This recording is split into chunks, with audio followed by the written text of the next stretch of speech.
Hey everyone, welcome in. This is Celtics Beat on the CLNS Media Network. We thank you for finding us, whether it is on the YouTube page, specifically the CLNS Celtics All Access page. You can always find Celtics Beat there. And of course, podcast form, rate, review, subscribe, download, all of these things. We always appreciate it. And we'll talk more about that maybe a little bit later on in the program. I'm Adam Kaufman. My thanks to my partner here, M. Valenti, for holding down the fort last week. It's good to have the two of us back together. And of course, to welcome in a veteran of the NBA beat, but also part of the CLNS family as well, has the A-List podcast, Gary Washburn. Welcome back to the program. How are you, sir?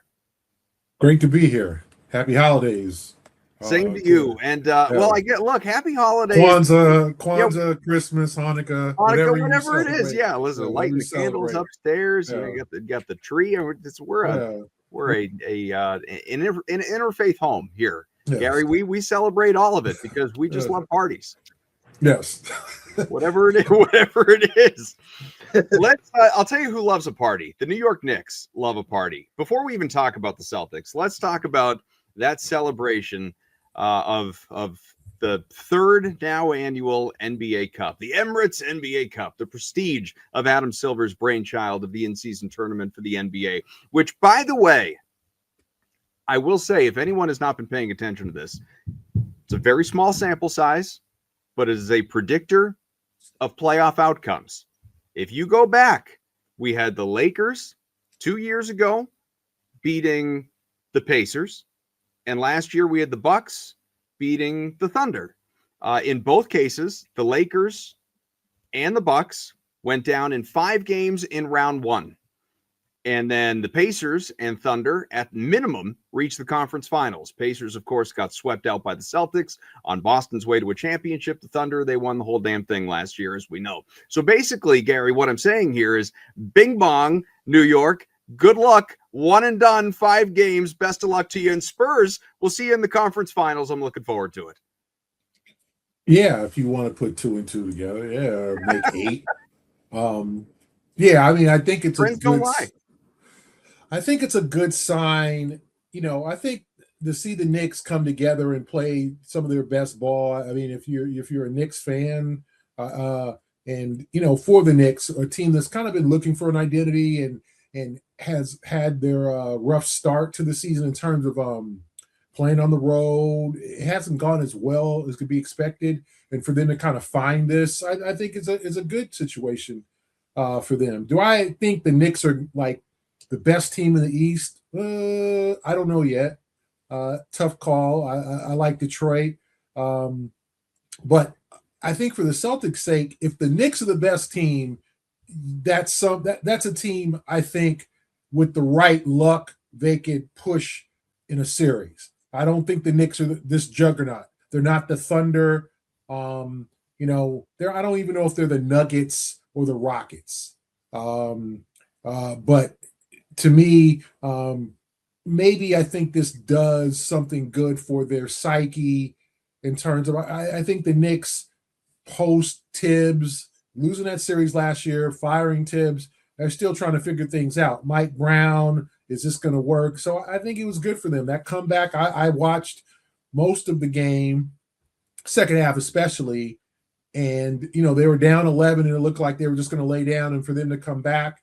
And, they're the team that last night was a team I think people fear with Brunson. And then Anunoby is capable of good things. Cat, they got a lot of talent. It just hasn't come together. So we'll see if this lasts or if this is a thing where they peak.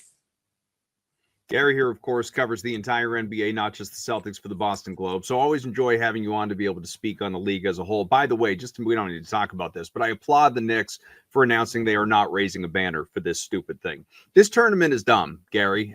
Since we're just before this, it's not Knicks beat. It is Celtics beat. We'll get to the Celtics and how they match up throughout the East. But here's what I do want to at least voice is that the NBA, decide what you are, right? 1 foot in, 1 foot out. Decide what you are with respect to this. I understand the introduction of this tournament to the league and Silver wanting to make regular season games in the middle of the season versus just a random, Tuesday in December or whatever it is, like make it meaningful. I get that. And there's no question because these guys, they're not motivated by hats, t-shirts, banners. They're motivated by the $500,000 check that they each get for winning this thing.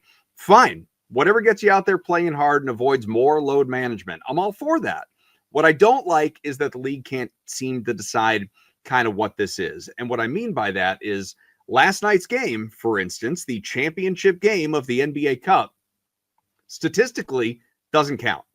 The numbers, the stats for the guys, they don't count toward their regular season stats. Good luck, by the way, even finding their stats to these games. If you look back on the Lakers game against the Pacers a couple of years ago, you go to like LeBron James game log, you're not going to see it. You got to dig deep to find box scores of these games that don't actually matter. But whereas the stats don't count, the game played counts.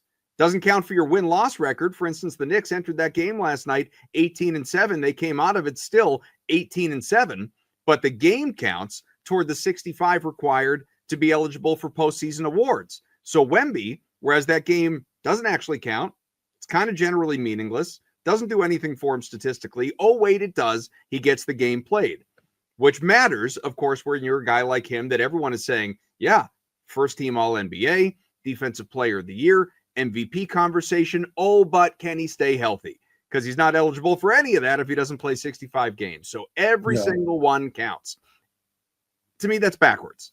The NBA, you can't have one without the other. It can't not be a win, but it's a game. It can't not count, but it's a game. The stats can't not matter, but it's a game. All for award consideration. That to me, it's stupid. The league needs to figure this out.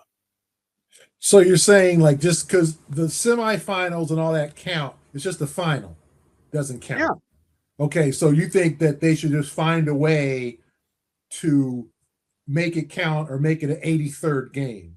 I guess so. I mean, it ultimately. So two teams play 83. I just want there to be some consistency. Like even the I'm going down the rabbit hole here, but like the play-in tournament, unless something has changed, those stats are not playoff stats. No. They're obviously not regular season stats. They're just these isolated weird games that don't count. They count toward getting you into the playoffs, but statistically for a guy and for a team, they don't count. So it's a lot of like, what is this and what are they and what makes sense? And I just don't like the confusion. I don't think the players like the confusion. Yeah, I don't think that there's a good answer because you're going to have to add an extra game to have this tournament. I think that to make the championship kind of null and void, you're right. In the play-in stats don't matter. I think that what Tatum had that 52-point play-in game against Washington a couple of years ago, and it didn't matter for his stats. So yeah, I mean, I applaud Adam. You're really trying to get these guys paid. Like you're trying to you're looking at the incentive clauses and all that. Like you're trying to make sure Jayson gets another 50-point game on his resume. For sure. You're for the players here. Okay. I think the tournament has worked out better than people thought. I thought it was not a good idea. This is not soccer. People do not care about international soccer, but it has worked, and it has added some incentive into the season, into the kind of the doldrums of early and mid-December, where we would generally be talking about the college football playoff, bowl games, and the last few weeks of the NFL season. Now there is NBA discussion. Then flip it a week ahead. Now we're talking about the Christmas Day games, and now the NBA season begins to roll a little bit. So I think it was a pretty good idea from Silver, but I don't think you're ever going to get a perfect situation where every game matters, every game counts, and somebody's not playing more than 82 games, unless you want San Antonio and New York to play 83.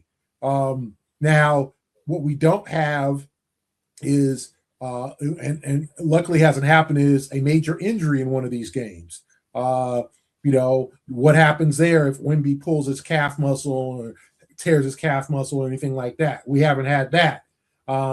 We have no idea how teams should celebrate. Obviously, the banner isn't going up in New York, but what does this really mean? Both teams, the last two champions, lost in the first round of the playoffs. So it does not mean some kickoff to a great season and you're just going to be a dominant team. It means you're hot at the right time. You had the right matchups. It wasn't, New York played Orlando without Franz Wagner. San Antonio was able to get by Oklahoma City. And then, you beat a good San Antonio team, but with their best player in Wembanyama and a minutes limit. However, I think for momentum, for confidence, it's great. And for general league conversation in mid-December where people are looking and saying, I ain't going to pay attention to the NBA till around the All-Star break. And that's what, because it's all about football. And remember, Adam, we're in this time now where everything's undetermined. Like the last week of the NFL season, isn't there games that still the days haven't been decided? Like, it's will it be Saturday? Will it be Sunday? Exactly. We're still week 18 is entirely unknown. In that was never. I think the most ridiculous thing is the NFL. All division opponents must play each other on the final. That adds more intrigue to the season. It does.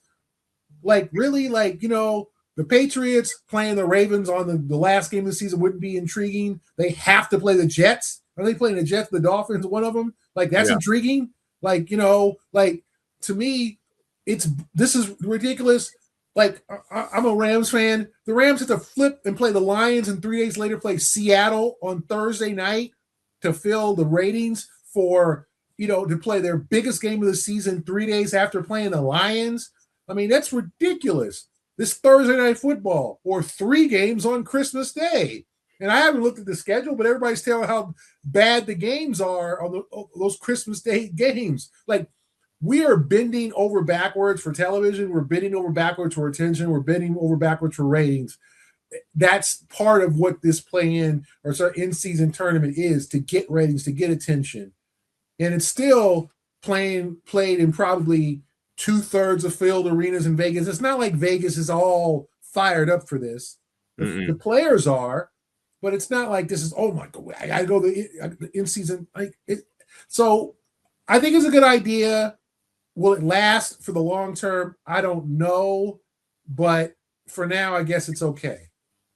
Yeah, Ev, I think one of the other things for me, I don't want to go on and on about this tournament, but one of the other things, and it's all part of it, is what you're building up to with these isolated semifinals, finals in Vegas. But before that, this thing is spread out for weeks of fans wondering, probably even players wondering, honestly, is this a cup night? Is this a cup night? Well, which court's on the floor? And there's the cleanest way to do it, obviously, would just be to, pause the regular season in the middle of the season and have this 2-week tournament or whatever and just blow through this thing and get it over with. And you can kind of achieve the same thing if we're going to have this whole in-season soccer tournament or Maui Invitational or whatever the hell it is. But it's just so all over the place and feels unnecessarily chaotic. That's where I'm coming from on this. I can digress after whatever parting thought you have on it. Well, you just kind of sound like a nerd, my guy. I mean, I just take a step back for a second. I thought the basketball last night was amazing. I thoroughly enjoyed it with the product. Well, but part of the reason why they have it is because the product at this time of year is usually not so great, right? It's usually not as intense. Last night felt a little like something.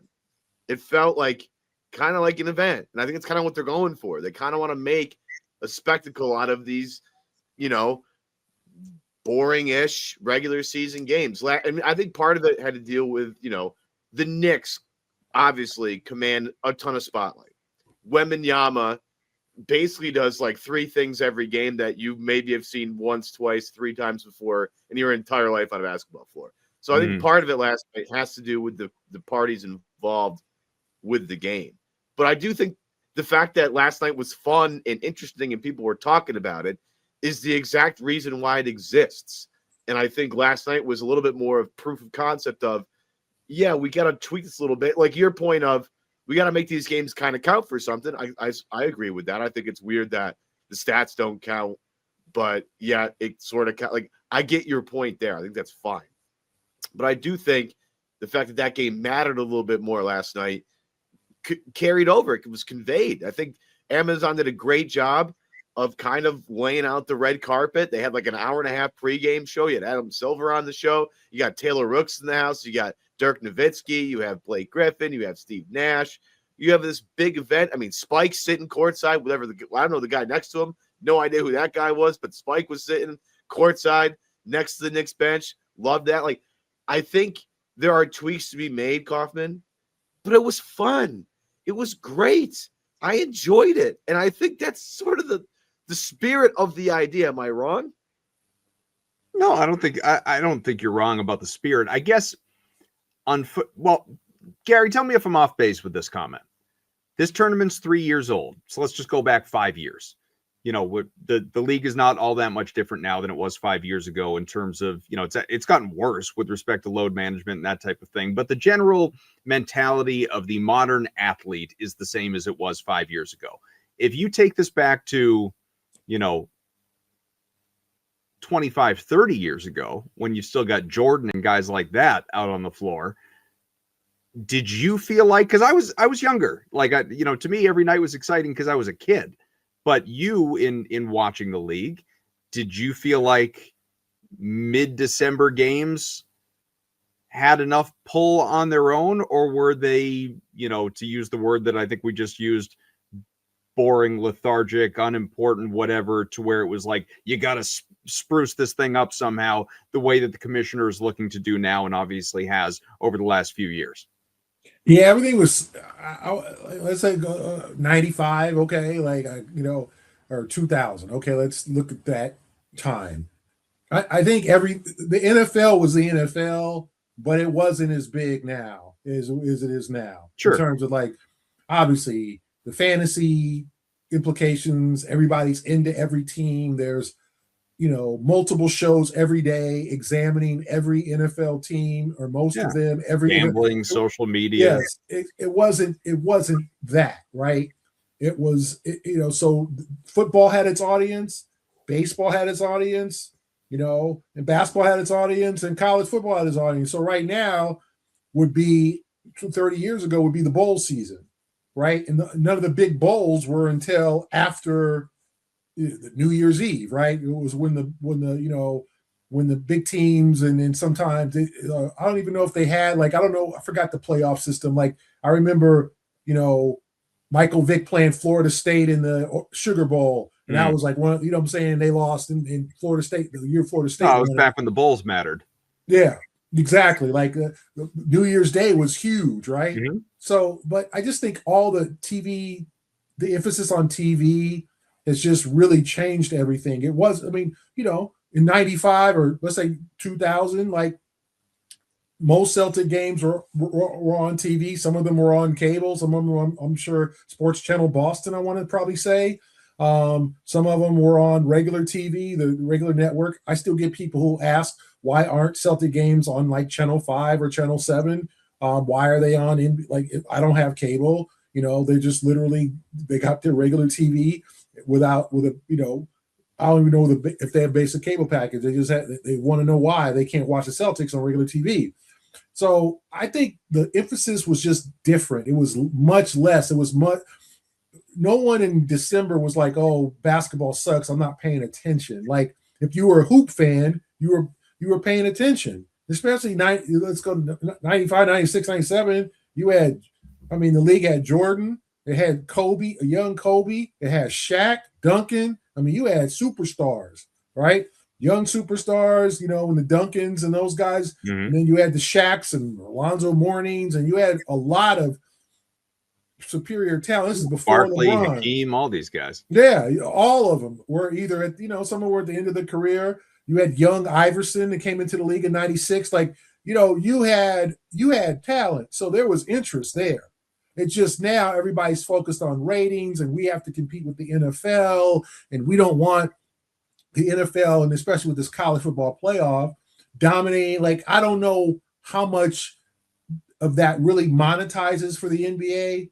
I don't know how much having discussion really puts money in the league's pocket, or is it just, you know, it's like, we'll see, like, what the ratings were on Amazon last night. Are they big, or what are they large? Are they not so much? So I just think, honestly, then there was room for everybody, and there wasn't the competition. But the NBA wasn't trying to compete with the NFL. The NBA was just trying to grow its own entity. And then they also had Jordan. Jordan helped the NBA immensely, I mean, and then you had Shaq, you had personality. So I don't know if this would have been, I don't think it would have been necessary in 1995 or 2000 to do this. I think Adam Silver is coming to this league and try to revolutionize it and more internationalize the game. That's what there was nobody cared about international players in 2000.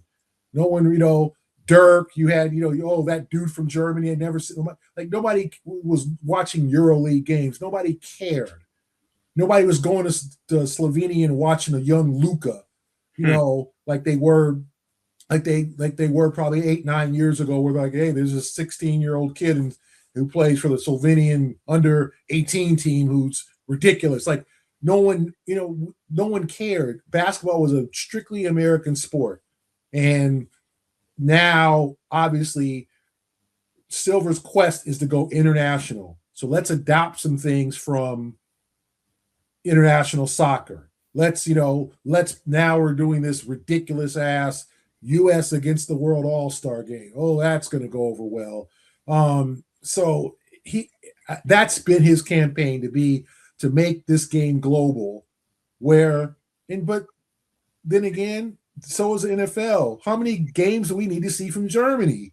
Is that, how many games do we need to see in England? Does that really fire you up, Adam, to watch the Patriots and Colts in England? Not even a little bit. Yes. Well, what was it? Broncos Jets, that 13-11 game in Brazil? Yeah, no, thank you. Yeah, I'm sure the European fans were thrilled by that game. Like, give me a break. Like, does that really help the league? It's just doing everything you can besides putting the damn team there. It's too far to put a team. So, hey, we'll bring and then Jacksonville. Oh, we'll go over there every year. 5 times. Like, Jacksonville plays half their home schedule is in Wembley Stadium. Like, what are we doing? But that's the international aspect of the league. I mean, to me, being an old schooler, I hated when they did, and maybe you guys feel differently, that when they wore the individual uniforms for the All-Star game in basketball, when Kobe had his leg, I hated that. I wanted West All-Star. That's what damn it, you're a West All-Star. Mm-hmm. And why did the league do that? Went to individual because of the international fans didn't recognize Kobe. Like you see, he looks like, right? He's just got a different. Oh no, they want the Chinese fans want to see Kobe in his Laker uniform. They want to see Duncan in his Spurs uniform. I hated that. I couldn't stand. That was the worst. Now they've gone back. So I think that this fascination in consumption with making the game international has affected the American fans and sometimes to a detriment. Yeah, I'm just pretty much old man shaking fist at cloud for the last 25 minutes. That's okay. We'll talk about the Celtics. We're going to do that right when we come on back here after a word from our friends at Prizepicks. This episode is brought to you by Prizepicks. It's the holiday season, best time of the year for sports. Bowl games, basketball matchups, playoff pushes. It's all happening at once. Football. I mean, there's a lot of football. And while you and I are out here making decisions every day, what gifts to buy, what to eat, which game to watch, all of these really tough holiday calls, there's one place, Ev, just the one where it feels good to be right. Prizepicks. I mean, look, I've been wrong a lot in terms of trying to figure out what holiday gifts I'm buying my friends and family. And sometimes I'm right with Prizepicks. Not all the time. If we talk about Flex Play on this show, Flex Play saves me even though I'm not right all the time. Last week it did not save me. Last week was not so great for your guy last week. But in previous weeks, Prizepicks has saved me from not being right all the time, just being right sometimes. It still does pay for that. And with that in mind, Kaufman, with Flex Play, and as those of you that have listened to the show, Flex Play means you can still cash out even if your lineup isn't perfect, which has saved my bacon more times than I can count at this point during the NFL season. And with that in mind, we have your Flex Play for the week. We're gonna start with, if you had told me earlier in the year that, Evan, you'd be looking at Bengals Dolphins in week 16, I would have thought you were crazy. But yet here we are, buddy. Darren Waller, more than 0.5 touchdowns versus the Bengals. Interesting stat for you out there. Number one tight end in whether it's daily fantasy or fantasy in general has been Trey McBride this year. He's been ridiculous. Number 2 tight end is whoever's playing the Bengals. So we're taking that the Darren Waller more than a half a touchdown against the Bengals. You must Jamar be a big Chase. Quinn Ewers fan. Yeah, right. Jamar Chase is the next part of the play. More than 86.5 receiving yards versus the Dolphins. No T. Higgins, I believe, in this game. A lot of Jamar Chase targets. We're going to roll with that. And then finally, Michael Carter, running back for the Cardinals, more than 44.5 rushing yards versus the Falcons. Falcons defense used to be good. According to DVOA, they were number 1 at one point. They've dropped considerably more towards the middle of the pack. Michael Carter is, I would say, the only running back basically left for the Cardinals at this point. Plus, there's this little bit, I will tell you that I'm going against Michael Carter in one of my fantasy leagues, and this is a hedge. Call this an emotional hedge, folks. We'll get used to that. So we're going Darren Waller, more than a half a touchdown. Jamar Chase, more than 86.5 receiving yards. Michael Carter, more than 44.5 rushing yards. Flex play Kaufman, I've hit 3 out of 3. It's 4.25x. A little extra juice on this one. And if I hit 2 out of 3, 1.25x. So I do make a little bit of money on top of this one if I only get 2 out of 3, which is the best. And Prizepicks now has early payouts. So if your lineup gets off to a hot start, Kaufman, you might have an option to cash out the winnings before the game is even over. Well, getting that money, it couldn't be any easier once you do. In less than 15 minutes, you watch the money roll into your account. Prizepicks even uses Venmo. Truly, it's as easy as it gets. So download the app today. Use code CLNS. Get $50 in lineups after playing your first for only $5. Again, download the Prizepicks app. Do it today. Do it now while you're listening to this show. The promo code CLNS. You get $50 in lineups after playing your first for only $5. Prizepicks. It's good to be right. All right, back here, Evan Adam, of course, Gary Washburn with us from the Boston Globe, part of the CLNS Media family as well. If you have fast-forwarded beyond our break, past all of that conversation about the NBA Cup and where the game stands globally and Adam Silver's influence and all of that stuff, yes, as promised, actual Celtics talk. And Gary, part of the reason that I'm thrilled you're here is this team is sitting really kind of right where I thought they would be coming into the year. Not record-wise, but seeding-wise. I had them top 4 seed in the East. And right now they are, at the moment, 4th. Tied with the Magic, who sit based on the tiebreaker behind them. But each team is 15-11. Half game back at the Toronto Raptors in 3rd. I don't think Toronto's a particularly good team. I'm not convinced any of these teams in the East are particularly good teams. And that's why I go back to you. Because you, when you joined us over the summer, there was a lot of discourse at the time as to Boston's offseason moves, whether or not this was going to be a team that should be tanking and actively pursuing, Devonsa or, Boozer or, you name it, versus a team that could theoretically stay afloat, make a run, maybe justifiably make a move, get Jayson Tatum back, hopefully at some point this year, and actually somehow avoid the whole gap year, quote unquote, and get back and represent the East. And, we had ranging opinions across the board from every guest. And you came on and said, have you guys looked at the East? Like, please tell me why this Celtics roster, even without Al, Luke, Kristaps, Drew, Jason, tell me why this team can't hang around and be a playoff team, a top 6 team, a top 4 team. Like, who is dramatically better than this group? And sure enough, Boston has, had a 5-game win streak, dropped its last 2. Both are winnable games. There's a version of this where this team has won 7 in a row at the moment. And they've beaten everybody around them. They beat the Pistons once. They played them close the other 2 times. They've beaten the Knicks. They've beaten the Raptors. They've beaten the Magic. The Cavs, who right now are toiling in the play-in vicinity, they beat them. That was supposed to be the class of the Eastern Conference.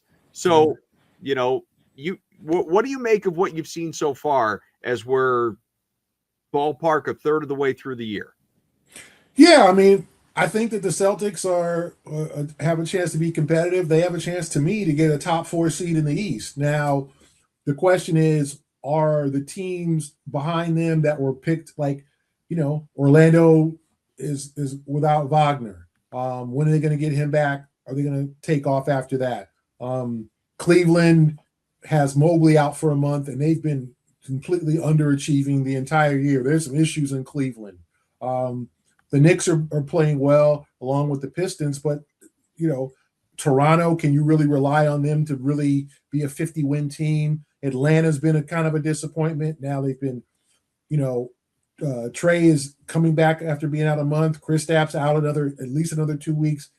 Kristaps has played in 13 games for them. I think of their 27, he's already missed 14 games. Like, this is kind of what you expected, and I don't know if this illness he's ever quite gotten over the illness that really impacted and hampered his final year in Boston. So the opportunity is there. Now, do they need to upgrade the roster by the trade deadline if they're going to make a run? I think, of course, they do. I don't know how much of the future you sacrifice to do that, but I do think this team, they're 15-11, and they have home losses to Brooklyn and Utah. Like, they could be 17-9, very easily be 17-9 in the game. I mean, and they've lost some close games. They could be near 20 wins if they had any luck and they had some execution down the stretch and they played better against some bad teams. So they have a chance here. Now they're not championship level. And if you're a Boston fan, do you want this team to have, the 20th pick in this draft and kind of make the playoffs and go at it and maybe lose to Detroit in 6 games or lose to New York or lose, you know what I'm saying? Would that be an enjoyable season with Jayson? Like let's say, take out Jayson coming back. Let's say Jayson misses the season, okay? Or, is that enjoyable? Or will that be kind of a kind of whet your appetite for 26-27 when they'll make some more moves and they'll really ramp it up and Jayson comes back fully 100%, Jalen, and then all of a sudden you're back to championship level and you can probably make some tweaks here and there. I think it all depends on the kind of the expectation of Brad Stevens and what he's willing to give up for the future. Because, as I said to someone today, like, the Celtics need a big. Teams are not going to say, "Hey, just give us an expiring contract. We don't want to pick. We don't want to sacrifice your future, Boston. We'll make sure that you can get a player that you need now, and won't have to sacrifice any assets for the future." No, like, they're going to want one of your future pieces. They're going to want a first rounder. Are you willing to give that up? Like, that's what Brad has to decide. Like, how much do I toy with the future to make a team now better but not championship level? Or is it all just chase the title, if not just throw it by the wayside and just run it out and just play it out, and if they lose, they lose. Like, what do you like? Because the East, I think Detroit Boston would be a very good playoff series. I mean, they've played 3 close games, 3 very competitive games, and that's your number 1 team, right? And that's a team that's at this point completely healthy. So there's a lot of questions, but I think, as I said, the East was not good. The East is not good.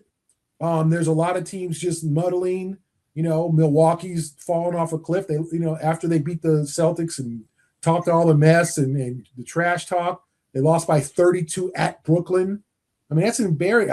I thought Doc might lose his job after. I mean, I was like, man, I'm feeling Doc might get fired after that one, because they gave up. Like, I turned the game on in the third quarter and they were literally down like 74-46 or something. It was like, wow. So there's a lot of problems in the East, and the Celtics don't have a lot of those problems. If too, one of the tricky things is that Brad Stevens and company, Mike Zarin, all these guys involved, they're going to have to make that decision about whether or not to add a big or whatever it is, really in all likelihood, before Jayson Tatum comes back. So they're going to have to feel out, not only what assets are we willing to part with to improve this year's team, to see how good we are, but to determine, okay, what's our ceiling if Tatum is coming back, and what does he look like? And they're getting all the behind the scenes of, medical evaluators and seeing him behind closed doors, and have a much better idea of how close to a return we have versus, just seeing social media videos and whatnot. But timeline's not exactly on Boston's side in terms of the order of operations here.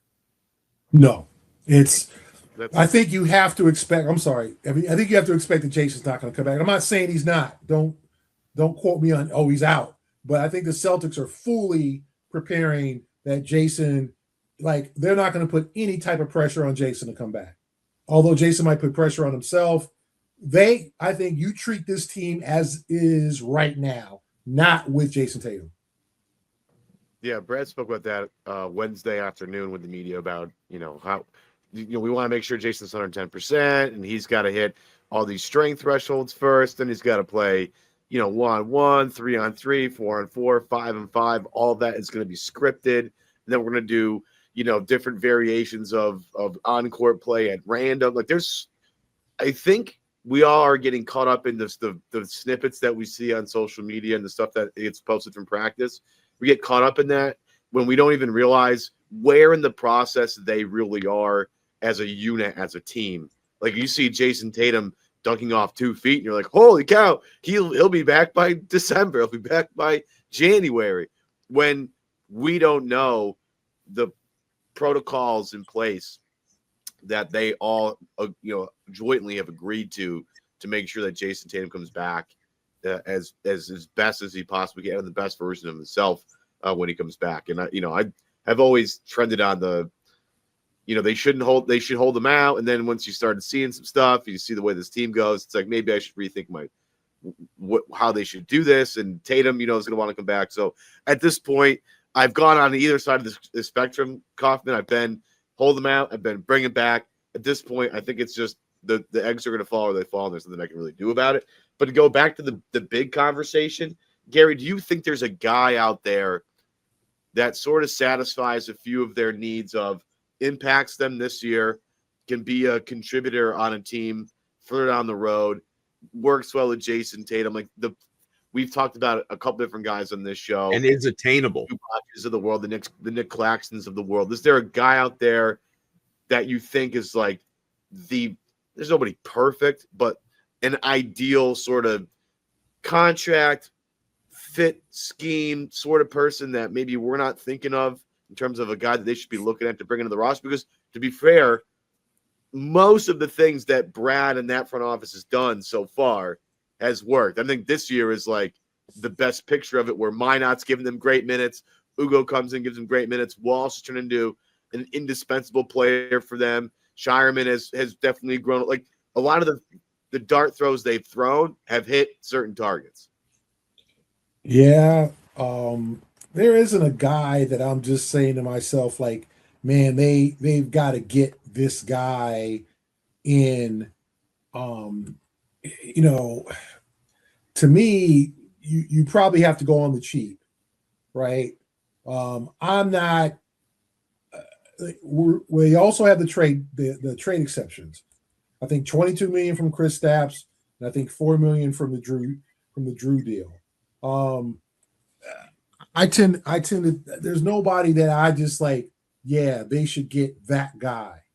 And I'm looking at the list. Like, I'm looking at, like, impending free agents, and you look at Brooklyn.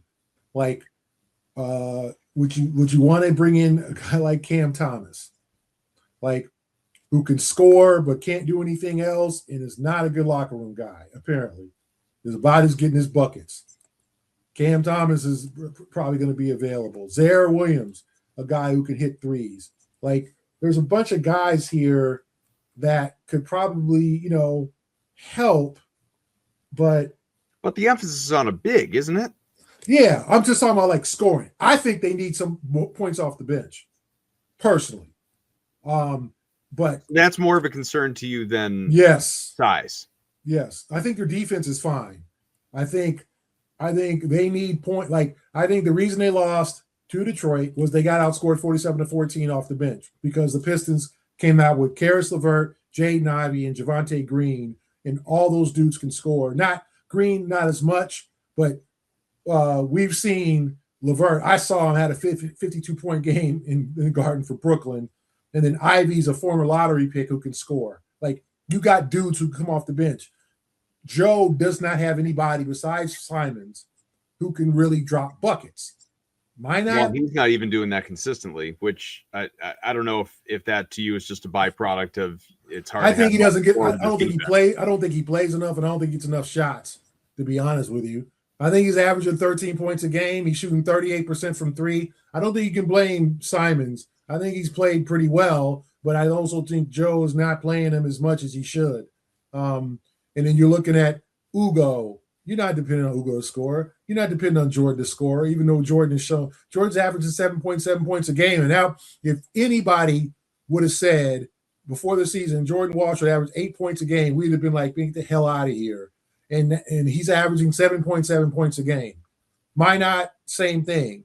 He can hit the three. You know, he's shooting 40-something% from three, which is kind of crazy because I don't think he was considered a three-point shooter when he was in Minnesota. But they need a bucket getter. But Biggs, Claxton, yeah, like, you know, he's a guy who's available. I mean, to me, there just isn't that, you know, there's guys I'm sure Brad is looking at. I don't have anybody that's like, yeah, that guy would be perfect. I think everybody's going to be flawed, you know, or expensive, you know. And who do you trade for such? Who do you guys think they should trade? Is it Hauser? Do you trade Simons and his $27 million? Like, I don't think you trade Simons. You need his buckets. So you trade Hauser. Like, who do you trade for a big?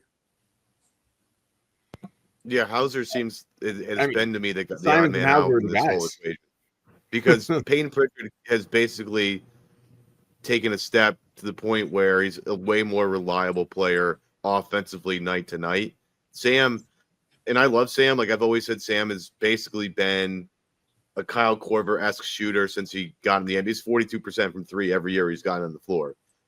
It's been weird this year for him, and maybe, I don't know, maybe it's mental. I don't know, but he's just not holding down his end of the floor in terms of like, we expect you to space the floor, hit threes, attack closeouts, and hold up the best you can defensively, and he does do a better job of that. And the $10 million contract that he's currently under is an extremely tradable asset for a team that's desperate for shooting. So, like, we all have been trying to trade Simons because it just seems, oh, it's $27 million, it's expiring. I just got to attach a pick or two. It's fine. I don't think it's going to be that easy because if it were, he wouldn't be on the team right now. He'd be gone. If it were that easy, he wouldn't be on this team during the entire season. I feel like Hauser is the odd man out because Pritchard, you can't survive without that guy. You know, part of me wants to say bench scoring sucks because your sixth man is now your starting point guard, and you're missing your 28 point per game scorer.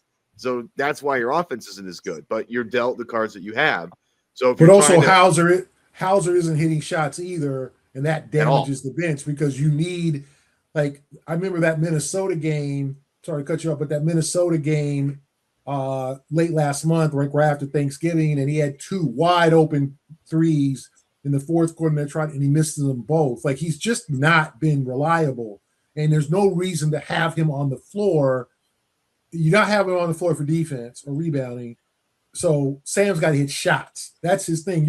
He's a bucket getter, you know, and in terms of the three, and he's not getting to the free throw lines. I wrote, like, he has 4 free throw attempts this season. Like, he's never gotten to the free throw line. So his contribution is, I knock down threes. Like, what's the kid from Milwaukee, AJ Green? Like, you need him to be that type of weapon, and he's not. But I've looked at some bigs, guys, like reasonable available bigs, Marvin Bagley, Yusuf Nurkic, you know, Drew Eubanks. I'm looking up here. Our old friend Robert Williams, a guy like Nick Richards from Phoenix. Like, you know, we're looking at bigs. Those are the kind of guys you might have to scour and get. I don't think, you know, do I think Marvin Bagley could help this team as a backup? Yeah, I do. Because I think he's active. Now, he's not great, and he got, unfortunately for him, he got chosen ahead of Luka and Trae Young.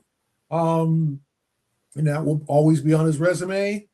But to me, I think he's somebody, you know, that that you call Washington and you can just give him little to nothing because Washington's he's not coming back anyway. That's somebody you could, to me, I think you could probably get, because I don't know what, I guess Luka Garza ain't it. I guess Joe has decided that Garza, and I don't know what you thought of Garza's play in the first 20 games when he was actually playing. Yeah. I think he fouled too much. Some moments. Yeah. Gary, he's got more practice shots than anybody in the NBA. That's got to count for something. Yeah. But I mean, Joe has whittled out, whether it's Garza, whether it's Boucher, whether it's Tillman, like basically any big who's not Keita, Joe is not satisfied with. And, Amari Williams, we'll see. He basically just got here, but, it's another one. Totally. Like, I don't know what Boucher did, but he did something real early to get out of he barely played. He never got a chance. Yeah. I don't know what he's done. I thought he could knock down some threes and give them some energy, but he is completely out of the rotation. To be fair, though, is Joe wrong for any of this stuff? They're playing, I would say, above their playing weight right now, and they actually play better, whether it's just Keita or no bigs at all on the floor. They actually kind of play better. They seem like a much more cohesive unit. So I can't really give Joe flack because this team is the third best. I would like to see in the NBA. I would like to see what Boucher could do with 15 minutes a game. Like, if he's just getting ran up and down the floor, I'd like to see him, if he can give that bench some offensive lift. I would like to see that, as opposed to man, you can't even help us. Don't even try it. At that point, I just think it's unfortunate. And the same with Garza. I thought Garza fouled too much. And that was, and this team fouls a lot. They foul way too much. Was that the reason why you just completely, tell him to say you can't play? I don't know. I thought he served a use. He was a big body. He could get some rebounds. He got some putbacks. I thought he did okay. But if you really think, like I said, the guys I would go after, because you're not trying to sacrifice your future. You're not trying to get some, like, Claxton makes how much? 21 million. And are you really trying to, I don't think they want to add any payroll for 26, 27. I think, to me, I'm calling Washington and I'm getting Bagley, because that dude can run the floor. He's played in a bunch of systems. He's a professional, right? He's not great. He is who he is, but you're looking for a backup. And I'm sure Washington will take some second rounders. They're not going to, what I'm saying? I think that Washington is looking to dump money. So to me, that's a guy. Or Nurkic. Nurkic's a big lumbering guy, but he can rebound and he can shoot. Those are the guys you might need. To me, I think they need buckets. I think they need somebody who doesn't care about defense to come in there and they can get them 15 points in 15 minutes and just keep them in games when Jaylen, because if you look at the Detroit game, and I think they could take a lot of lessons from this, they win if Peyton is Peyton. Peyton scored 10 points in the first quarter, 2 in the final 3, right? If Peyton is Peyton, they win that game. And then if Jaylen hits 3 to 4 more free throws, right? But they need to have Peyton, Jaylen, and Derek play really well for them to win, to me. Or unless Jordan comes up and scores 20. Sure. You can't rely so much on those 3 guys, because you're starting Jordan for his defense. And Keita gets you 13, 14 points on a good night, but he's a guy who's going to give you 11 and 9. That's it. That's good. He's not a scorer. So you're starting 2 defenders and rebounders, 3 scorers, and then you have 1 scorer off the bench because Hauser's not giving them what they thought he would. So to me, I think they need a bucket getter. They need a dude who might be, and I'm not saying I think Cam Thomas is funny, but that dude can score. You need a dude who does something really well. Now, does he respond to a new environment? He's played all these years in Brooklyn. Would you be fired up about playing in? I'm sorry, if I'm in Brooklyn, I'd be about my numbers too. I'm trying to get me a free agent deal. Y'all ain't trying. Well, he bet on himself. He took the 1 year cheap contract. I mean, he was very open about what he wanted. Yes. Y'all ain't trying to win. I ain't trying to win. I'm trying to put my numbers up and get me a deal. So to me, that's a guy that I think you could probably call Brooklyn. He makes $6 million. That's very feasible. Like to me, I think it sounds funny, but you put him in a system. But obviously, I think that you don't want that kind of ads. Like it's about my buckets. How much did I score tonight? Like you don't want that, but you want somebody who fits into your system and your culture. We all know how much of a culture guy Brad is, so I don't think that would work. But I think it's kind of funny. I think it's intriguing, because that dude scores, and you need somebody who's more about putting the ball in the hole, because I think offense is going to be this team's issue all year. The defense, I think, is fine. So this next thing here, and this will be the final thing for me anyway. We could do a whole show on this. Maybe next week we will, but I want to at least introduce it because we've been talking about it a little bit on our group thread. And I'm curious as to, Gary's opinion, his observations of this team, how this team has been constructed, and where it's going next. Obviously, this group where, I don't think he's going to win it. Joe Mazzulla's in the Coach of the Year conversation. I think he's been coaching his ass off this year, especially with an inferior team to what he's had the last 2 years in terms of top end talent. He's coaching up the young guys. Walsh, Minot, Ugo, hopefully. Some of these guys, they look like bona fide rotational pieces on what hopes to be the next great wave of contending Celtics teams, obviously, once Tatum comes back. Third offensive rating in all of basketball, at least as of a couple of days ago. Maybe that's changed. Sixth in net rating. I think they're, as Ev alluded to before, playing above their heads a little bit. But by the same token, do you think Brad Stevens is getting enough credit? Brad, Mike, the whole basketball brass. Are they getting enough credit for the offseason moves they made? More so, less about Al, Luke. They tried to retain those guys. They got priced out. So it's more about the salary dump of Porzingis, obviously offloading Drew's contract. Does basketball ops get enough credit for making those moves, not just to get under the second apron, maybe the first apron, avoid all these penalties financially, but for basketball reasons and the product on the floor? Because I think one could make the case that this group is actually playing better than if you ran the whole thing back from last year minus Tatum. Yeah, I think they deserve a lot of credit. I think Brad and the guys deserve a lot of credit. Joe for coaching these guys up. Brad for scouring the benches. And that's what I'm saying. Like people say, come up with names.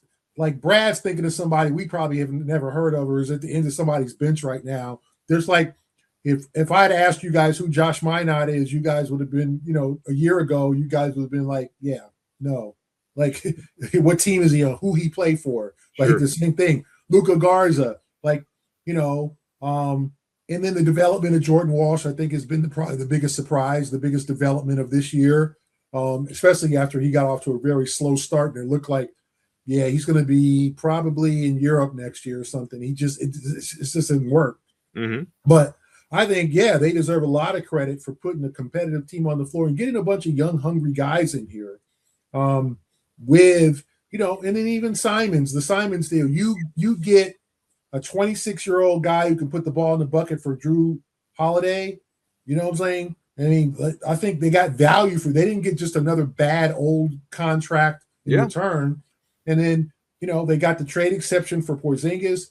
As I've said, Porzingis has played in 13 games this year. He's already, he's going to he's probably going to maybe get to 50 if they're lucky in Atlanta. Like, this is kind of who he is. And I think the Celtics finally figured this out. Like, we can retain him, but we're going to have these problems throughout his tenure. This is who he is.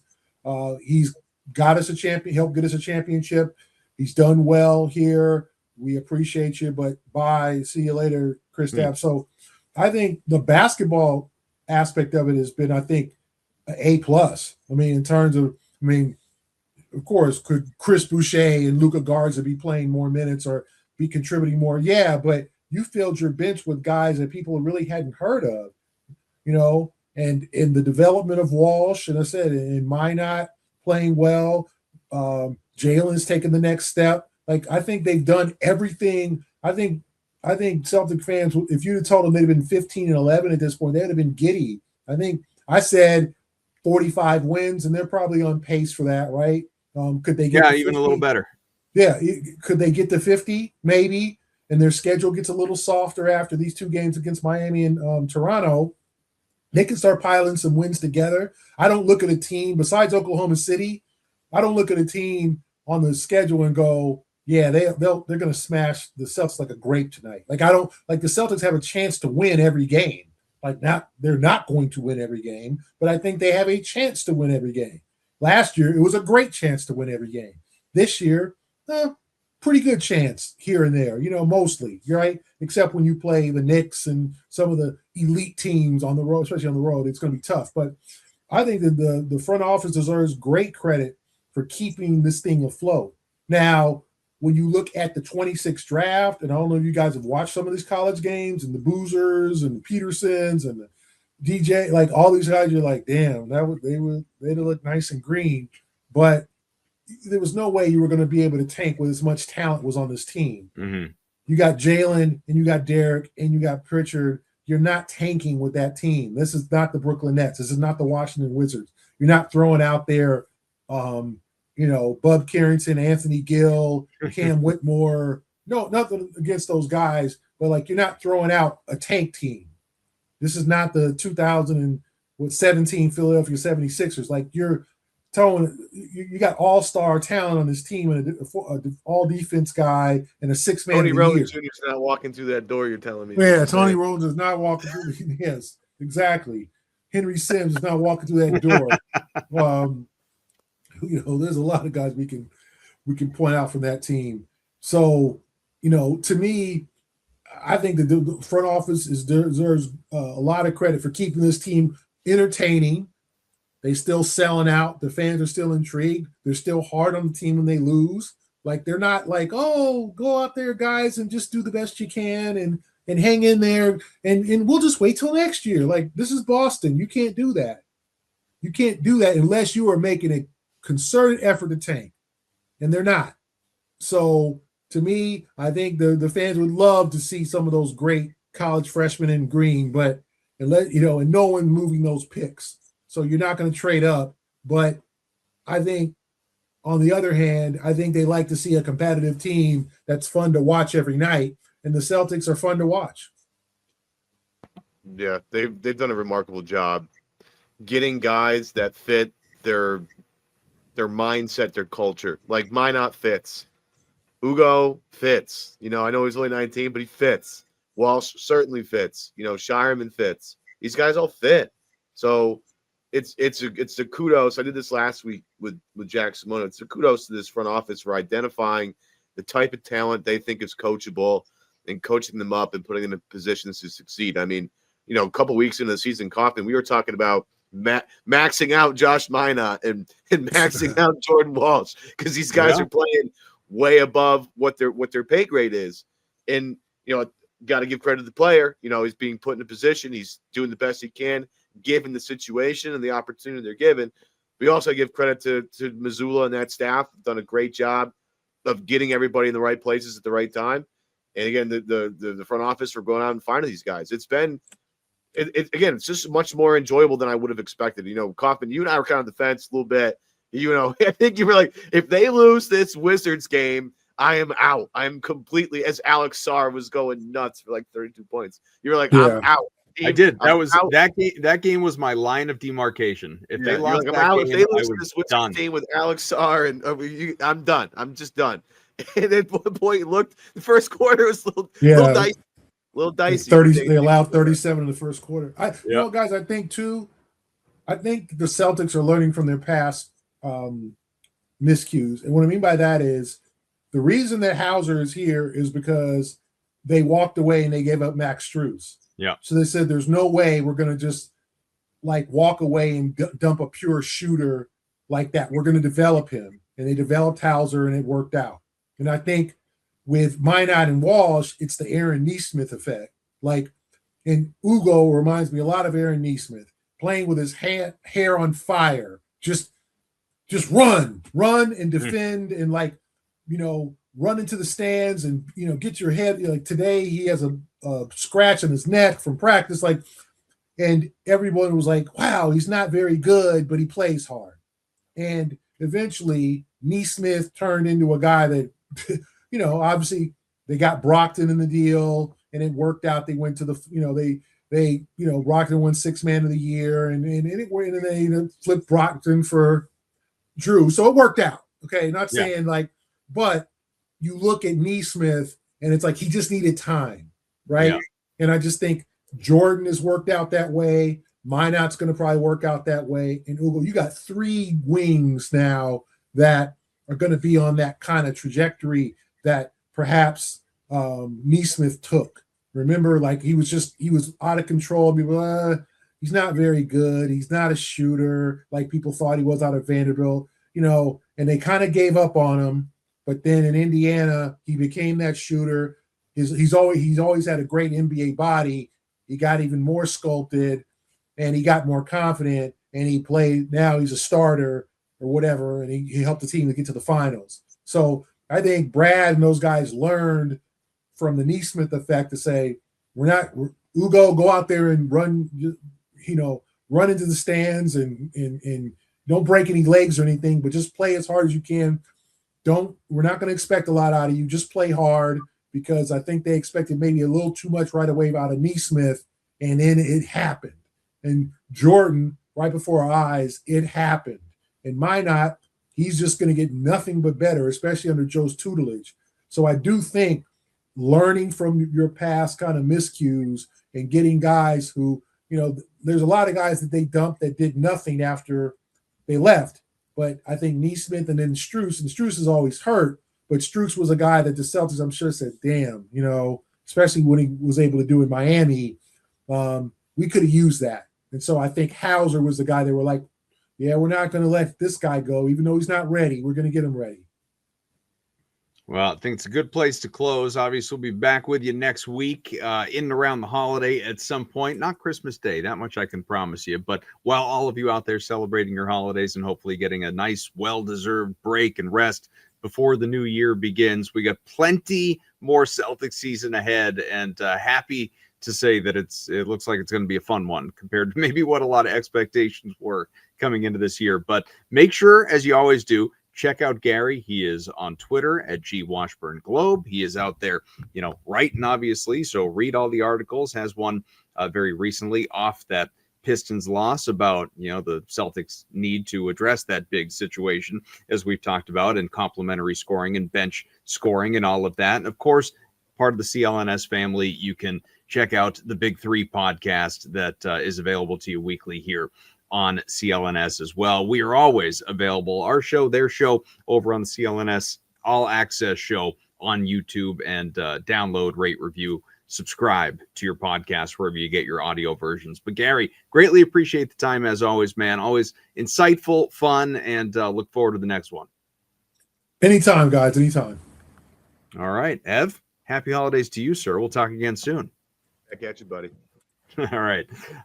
Happy holidays to the both of these gentlemen, and to all of you out there. Once again, for Gary, for Evan, I am Adam. This has been Celtics Beat. We'll chat again next week.